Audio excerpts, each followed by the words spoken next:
médaille de bronze est attribuée à Claro. Claro sur scène. La médaille de bronze. Vas-y. La médaille d'argent est attribuée à France Kerr. France Kerr. Et la médaille d'or. Et la médaille d'or est attribuée à Workate. From Jamaica to the world, it's just love. It's just love. Donc c'était la catégorie recrutement et marque employeur, c'est ça Gilles?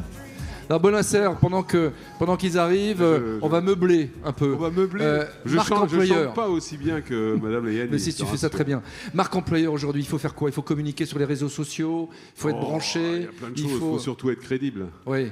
Je veux dire par là, c'est qu'entre ce qu'on promet et ce qu'on offre, il faut une vraie cohérence.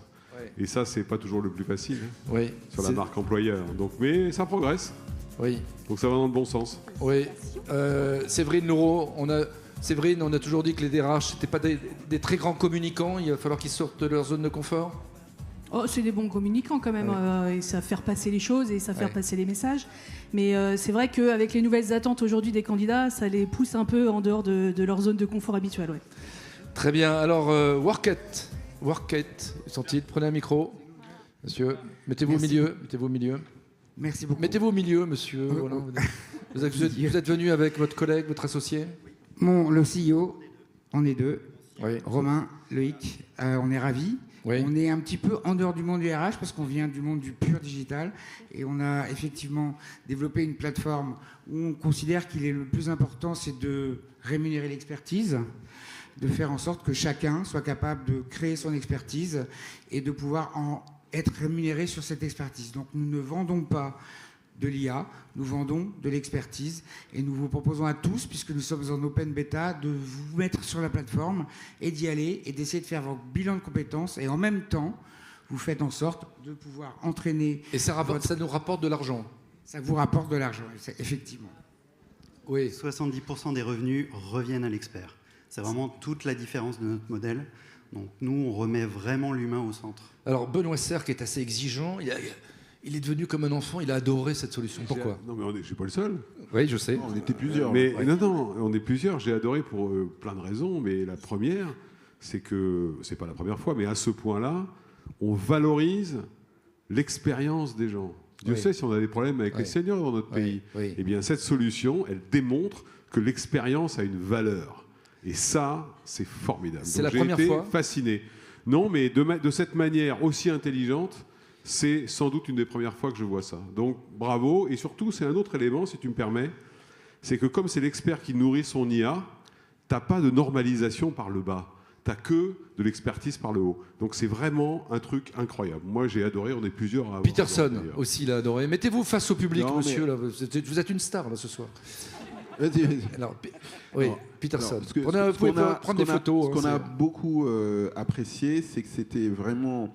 le pitch était vraiment bien fait, bien amené, mais surtout, c'est la compétence qui nourrit l'intelligence artificielle. Et pas l'inverse. C'est exactement.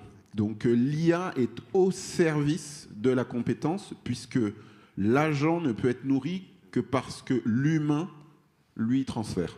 Eh bien, bravo, on va les applaudir, cette médaille d'or, Workate. Médaille d'argent, c'est France Kerr. Ils vont se mettre au milieu aussi. France Kerr, vous avez créé une grille de rémunération par points.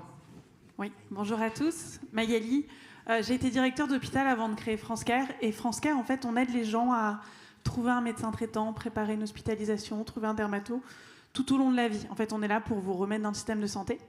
Et France Kerr, c'est une entreprise à mission et on avait envie d'être alignés sur qui on est et ce qu'on fait. Et on s'est rendu compte qu'en fait, la plupart du temps, au travail, vous avez tous des collaborateurs qui mettent entre parenthèses leur vie professionnelle parce qu'ils sont là pour accompagner un proche, un parent, un enfant, un conjoint.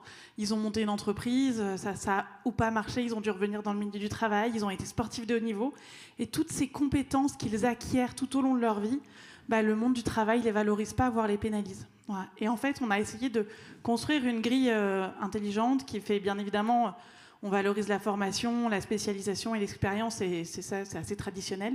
Mais on a valorisé les pas de côté. Si vous êtes aidant, si vous êtes en situation de handicap, si vous avez fait une reconversion professionnelle, si vous avez connu la précarité, un certain nombre de soft skills vous allez acquérir. Et en fait, quand on a fait le calcul de tous ces points-là, plus un peu d'argent, parce qu'un point égale 1800 €, on s'est rendu compte qu'en fait, qu'on était cohérent avec ce qui se passait sur le milieu du marché. Mais par contre, on avait du sens avec ce qu'on faisait. Et ça encourage les collaborateurs à se faire déclarer comme aidants ou en situation de handicap.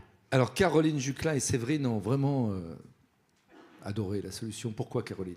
Alors nous, on a vraiment beaucoup aimé. Déjà parce que c'est très simple et pragmatique. Le système de points est vraiment bien calibré, que c'est très en adéquation avec votre mission. Et que je trouve que ça rend visible des choses qui effectivement sont très invisibles et qui comptent de plus en plus pour les salariés. Donc bravo. Séverine ? Oui, elle avait conclu son pitch en disant vos pas de côté nous permettent d'aller de l'avant, hein, c'était ça de mémoire. Et ouais, ces temps de vulnérabilité que peuvent vivre des collaborateurs qui ne sont pas pénalisants pour eux, c'est aussi l'innovation, ça peut aussi être ça, de l'innovation sociale. Et c'est ce qu'on avait voulu récompenser ce soir dans notre groupe. Ouais. On peut applaudir France Caire pour cette médaille d'argent. Médaille de bronze, c'est Claro. Mettez-vous au milieu, Claro, je ne sais pas où vous êtes. Bonjour madame. Je suis là, bonjour. Alors vous activez toutes les aides, droits et compléments de revenus pour augmenter le pouvoir d'achat des salariés. Exactement. En fait, on intervient dans des contextes d'entreprise où il y a forcément une pression sur l'attractivité et la fidélisation des collaborateurs, et notamment un sujet qui revient beaucoup, qui est leur préoccupation principale, qui est le pouvoir d'achat. Et quand on parle de pouvoir d'achat des DRH, évidemment, on pense à la rémunération directe, on pense aussi à la rémunération indirecte. Et en fait, nous, on s'est dit qu'il y avait quand même un sujet et un complément de revenu qui pouvait être accessible, pour lequel les entreprises cotisent, au passage, chacune des entreprises, et qui pour autant n'étaient pas touchées par les collaborateurs. Et je parle notamment des aides sociales qui existent aujourd'hui en France. Et donc c'est ça qu'on a voulu rendre accessible pour apporter ce complément de revenu à des collaborateurs qui ne les touchent pas, soit parce qu'ils ne savent pas qu'ils y ont droit, soit parce que même quand ils savent qu'ils y ont droit, il y a une complexité administrative dans les démarches. Alors Annabelle Moulon, c'est vrai, il y a plein d'aides, de droits auxquels les salariés peuvent prétendre. Alors, et oui, et ils souvent, ne sont pas informés. Voilà, souvent, on n'en a pas forcément connaissance, ou en tout cas, même côté RH, en entreprise, on peut très bien ignorer certains de ces avantages. Et ce qu'on avait aimé chez Claro, on était plusieurs aussi, c'était que finalement, vous arriviez à adresser le sujet de pouvoir d'achat, tout en ayant en tête que les budgets des entreprises ne sont pas non plus extensibles, donc on a cette problématique-là. Ça va chercher au-delà du salarié, c'est le salarié et son foyer, potentiellement, qui sont aussi concernés. Et ce n'est pas qu'une application, c'est aussi du conseil. Voilà, donc c'est tout ça qui nous a plu et qui va au-delà des approches traditionnelles, avec une touche aussi sur la marque employeur et la fidélisation des salariés. On peut applaudir Claro pour cette médaille de bronze. Et les 3 lauréats qui vont apparaître. Les 3 lauréats de cette catégorie.